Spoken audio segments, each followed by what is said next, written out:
I think someone was using my spare key. I live alone, and I've only ever given my spare key to my sister. A few months ago, I started noticing small things out of place. A kitchen chair would be slightly pulled out. The TV remote would be on the opposite sofa. A cupboard I never used would be left open. I convinced myself I was just forgetting. Then one Friday, I left for work early. About an hour later, I realized I'd forgotten my laptop, so I drove back home. As I pulled onto my street, I saw my front door close. I thought someone had broken in. I ran inside. Nothing had been taken. No signs of forced entry. I checked every room. Empty. The police came out but couldn't find anyone. One officer asked a simple question. Who else has a key? I told him only my sister. She was at work all morning. A few days later, I bought a cheap camera for my hallway. For 2 weeks, nothing happened. Then, one Tuesday afternoon while I was at work, I got a motion alert. A man unlocked my front door with a key. He walked straight into my kitchen like he'd been there before. He opened the fridge, poured himself a glass of water, looked around for less than a minute, and left.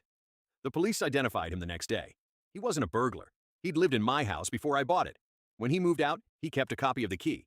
He admitted he'd been coming back every few weeks because, in his words, I just wanted to see if it still felt like home.